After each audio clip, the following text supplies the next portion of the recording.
In this episode, we'll have a look at two words which are apparently synonymous: performer and leader. Typically, what we expect is that somebody who performs well is thrust into a leadership role. It happens all the time.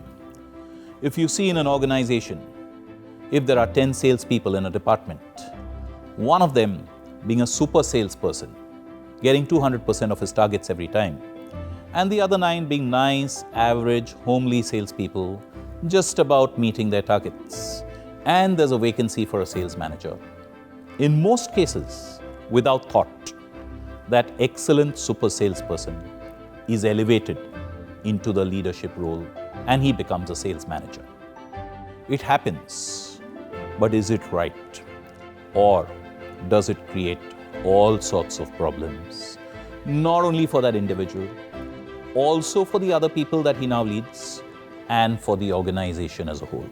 For this, let's see an example, a stunning example from the world of cricket. And this example is that of a cricket captain of the English cricket team in the 1970s and the 1980s. The name of this cricket captain, for those of you who may have been familiar with cricket during that era, is Michael Brearley. Brearley captained England for 31 tests in the 70s and the 80s. He played 39 tests overall for England.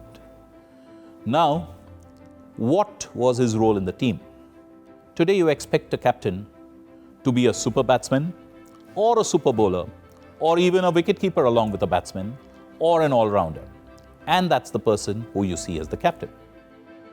Could Brearley bowl? He may have been able to, but he never bowled.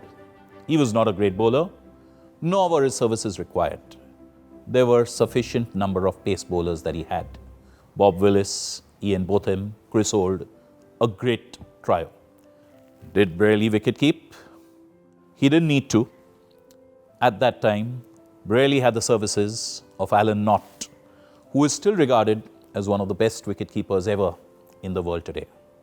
So Brearley did not wicket keep either. He did not bowl. What then did he do?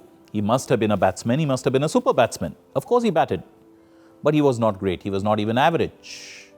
Today even a tail-ender bats.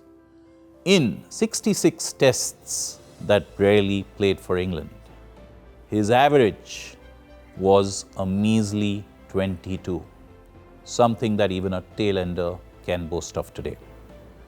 He never scored a single century. What then was he there in that position for? Brearley was there purely on the strength of his leadership ability alone. As Rodney Hogg, the record-breaking bowler from Australia who played against Brearley, said, he has a degree in people.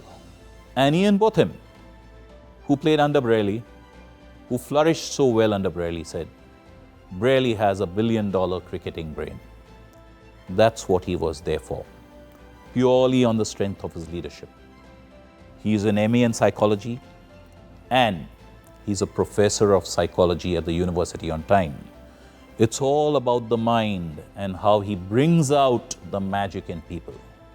There's another very related example as to what leadership does. Brearley did not bat, he did not bowl, he was not a performer. He was a leader, a pure leader. And this is what happens when you speak to, for example, people in an orchestra. You see in an orchestra, the violinist is playing his tune and the other players are playing their instruments. Hardly throughout the performance will you see them even having a glance at the conductor. Many of them may not even be aware at that moment of time that there is this man with a baton waving it around. They know what to play, how to play, and when to play. So, these orchestra performers have been asked, what then is the role of that conductor, who you hardly seem to notice? Many of them think, and then the answer is, he energizes us. So we can clearly make out the difference between a performance with the same orchestra, with the same piece of music, conducted by one conductor as compared to the other. This energy is what a leader primarily brings.